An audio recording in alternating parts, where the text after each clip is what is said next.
கணிமிக்க அல்லாஹ்வின் நல்லடியார்களே, அல்லாஹ் தஆலா திருமறையில் ஒரு வசனத்தில் பேசும் பொழுது நமக்கான ஒரு படிப்பணியை சொல்லி அதில் பேசுவார்.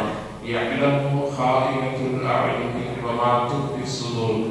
ஒரு கண் செய்யக்கூடிய மோசடியை அல்லாஹ் தஆலா அறிந்து வைத்திருக்கிறார். வமா துஃபி ஸுதூர், இன்னும் உள்ளங்கள் எதை மறைத்து வைத்திருக்கிறதோ, நல்ல விஷயங்களாக கெட்ட விஷயங்களாக போட்டியாக பொறாமையாக இப்படி எதை உள்ளத்தில் நீங்கள் மறைத்து வைத்திருக்கிறீர்களோ அதையும் அல்லாஹ் சொல்லுகிறான். அல்லாஹுக்கு அது நன்றாக தெரியும் என்று பேசுகிறான். இந்த இறைவசனம் நமக்கு சொல்லித் தரக்கூடிய இரண்டு பெரும் படிப்பினைகள் இருக்கிறது. ஒரு மனிதன் எந்த சூழ்நிலையிலேயும் அடுத்தவர்களுக்கு மோசடி செய்யக்கூடாது. ஒருவருடைய சொல் செயல் மற்ற எந்த ஒரு விஷயமாக இருந்தாலும் அது பிறரை நோவினைப்படுத்தக்கூடியதாக இருக்கக்கூடாது. அதிகம் குறிப்பாக ஆக குறைந்த அளவு ஒருவருடைய கஞ்சாவை கூட இன்னொருவரை கேவலப்படுத்தக்கூடியதாக, இன்னொருவருக்கு மோசடி செய்யக்கூடியதாக இருக்கக்கூடாது என்பதைத்தான் இந்த வசனம் பேசுகிறது. அல்லாஹ் சொல்றான், கண்கள் செய்யக்கூடிய மோசடின்னு சொல்லும். அது என்ன கண்கள் செய்யக்கூடிய மோசடின்னு சொன்னா, உதாரணத்தை சொன்னால் நம்மால் விளங்கிக் கொள்ள முடியும். இரண்டு நபர்கள் தோழமையோடு இருக்கிறார்கள், இரண்டு பேர் சேர்ந்து எப்பயுமே இருக்கிறார். அவர்களுடைய வழக்கம் என்னன்னு சொல்லி சொன்னா, அவர் அப்படி இருக்கிறார், இப்படி இருக்கிறார், அங்க போறார், இங்க வராருன்னு சொல்லி தங்களுக்கு தெரிந்த நபர்களுடைய குறைகளை நிறைகளை எப்பயுமே பேசிக்கிட்டே இருக்கிறார். பள்ளிவாசல் ரமலானுடைய காலம் நெருங்கி வருகிறது. திடீர்னு ஒருத்தர் தன்னுடைய மனதில் ஏற்பட்ட நல்ல சிந்தனையின் காரணமாக இந்த ரமலானிலிருந்து நாம் நம்மை மாற்றிக்கொள்ள வேண்டும், இதற்கு மேல் நாம் கெட்ட குடிப்பழக்கத்தின் பக்கம் செல்லக்கூடாது, அல்லது கெட்ட செயல்பாடுகளின் பக்கம் போகக்கூடாது, தன்னை தானே திருத்திக் கொண்டு பள்ளிவாசலின் பால் புத்தி வரக்கூடிய நிறைய நபர்கள் இருப்பார். ஒருவர் பள்ளிவாசலில் தொழுகைக்காக தண்ணீர் பெற்றார் என்பது நல்ல காரியங்களில் முன்னால் இருக்கின்ற பொழுது நாம் ஏற்கனவே சொன்ன முறையாக சேர்ந்து எப்பயுமே புறம் பேசிக்கிட்டு போய் பேசி தவற முடிவு பேசணும். ரெண்டு பேர் ரெண்டு சைடு உட்கார்ந்து இருக்கிறாங்க, நடுவில் ஒருத்தர் வந்திருக்கிறார்னா ஒருவர் அவரை பார்ப்பார். பார்க்கிற அந்த பார்வையில 1000 அர்த்தங்கள் இருக்கும். இங்கே பார்த்தியா, இத்தனை நாள் எப்படி சுத்திட்டு இருந்தாங்க தெரியுமா, இத்தனை நாள் பள்ளிவாசலுக்கு வரல, ஒன்று செய்யறாங்க இங்க இருந்தா திடீர்னு பள்ளிவாசல நல்ல மாதிரி வேஷம் கட்டி நிற்கிறான் பார்க்கிற மாதிரி இன்னும் பக்கமாக இருக்கக்கூடிய அளவுக்குள்ள 1000 விஷயங்களை மனதில் வைத்து இருவரும் பரஸ்பரம் பார்த்துக் கொள்வார்கள்.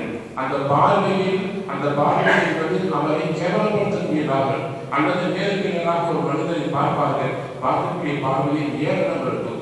இந்த விஷயத்தை நான் மையப்படுத்தி அல்லாஹ் குர்ஆனில் சொல்றார், உங்களுடைய கண்களால் நீங்கள் மோசடி செய்தாலும் கூட அது எனக்கு தெரியும் என்று அல்லாஹ் சொல்றார். கண்தாரை செய்வது கூடாது. இது குறைந்தபட்சம் வெளிரங்கத்தில் நாம் செய்யக்கூடிய மோசடிகள் எல்லாம் வேறுபுறம் இருந்தாலும் கூட ஆக குறைந்தது உங்கள் பார்வை கூட அடுத்தவர்களுக்கு மோசடி செய்யக்கூடாது. அவர்களுடைய காலகட்டத்தில் ஒரு அறிவார்ந்த ஒரு மனிதர் இருக்கிறார். அவருக்கு பெயர் நினைக்கிறார்.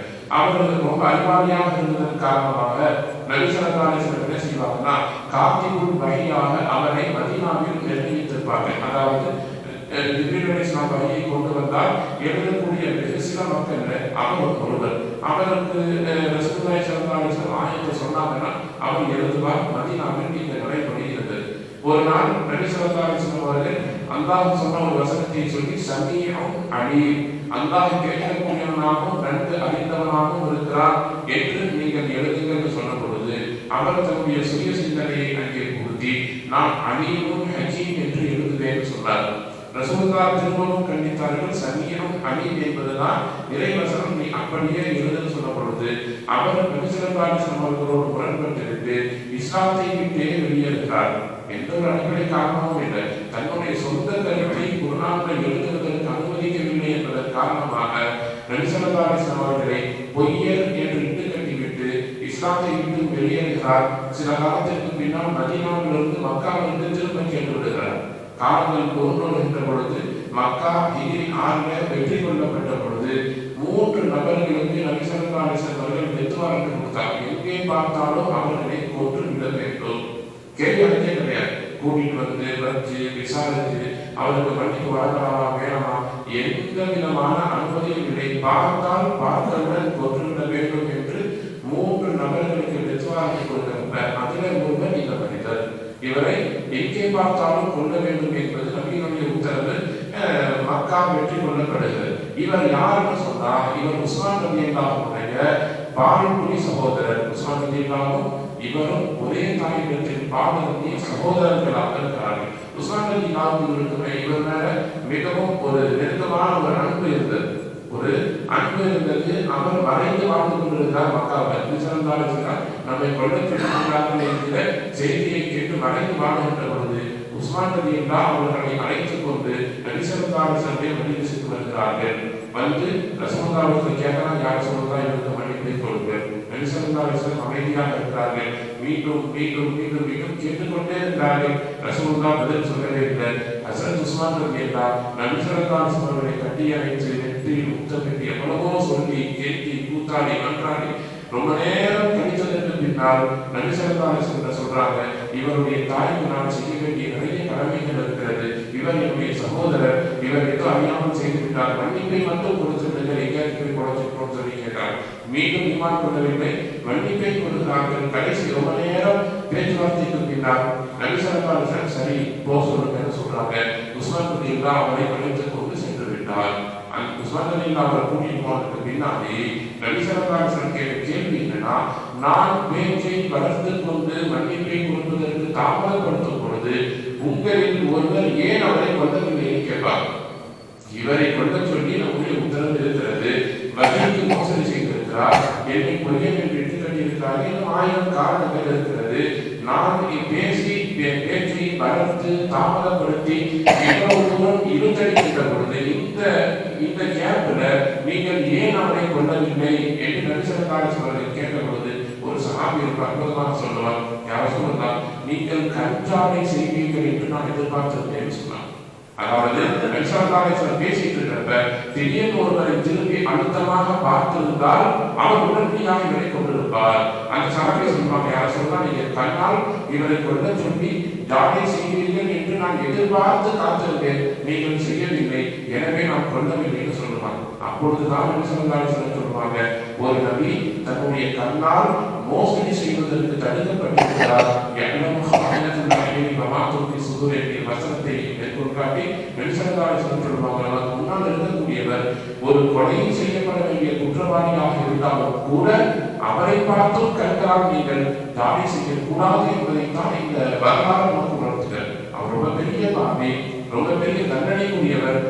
அவர் அந்த மாதிரி நபி ஸல்லல்லாஹு அலைஹி வஸல்லம் யாராவது ஒருவருக்கு தாடி செய்திருந்தால் கொண்டிருப்பார்கள். தாடி செய்வதற்கும் தகுதியானவராக இருந்தாலும் கூட ரசூலுல்லாஹ் அவருக்கு கண்களால் இஷாரா செய்யவில்லை. காரணம், ஒரு நபி இந்த செயல்பாட்டை விட்டும் தடுக்கப்பட்டவர் என்று நபி ஸல்லல்லாஹு அலைஹி வஸல்லம் சொல்லியிருக்கிறாங்கன்னா, நாம் எத்தனை நபர்களை நம்முடைய சொல்லால் செயலால் பார்வையால் இன்னும் மற்ற விஷயங்களால் நாம் நோவினை செய்கிறோம், சாதாரணமாக பார்க்கிறோம், இழிவாக பார்க்கிறோம் என்பதை நம்முடைய மனதில் நிறுத்தி இது மாதிரியான பாவங்கள் நம்மிடத்தில் வெளிப்படக்கூடிய சூழ்நிலை ஏற்பட்டால் இந்த வரலாறுகளை நாம் மனதில் நிறுத்தி நம்மை நாம் சீர்திருத்தம் செய்து கொள்ள வேண்டும் என்பதைத்தான் இந்த ஆயத்தும் இந்த ஹதீஸும் நமக்கு பாடமாக சொல்லித் தருகிறது. வாழக்கூடிய காலகட்டத்தில் நம்முடைய சொல்லால் செய்தால் மற்ற அசைமையாளர்களுக்கு எந்த விதத்தில் மோசடி செய்யாமல் நெருக்கடித்தராமல் நோவினைத்தராமல் வாழ்ந்து மரணிக்கின்ற செய்தி நம் அனைவருக்கும் நல்ல ஒரு முடிவாக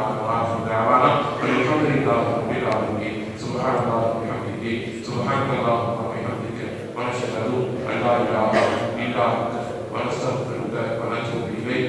سبحان ربك رب العزه عما يصفون وسلام على المرسلين والحمد لله رب العالمين. صلى الله عليه وسلم.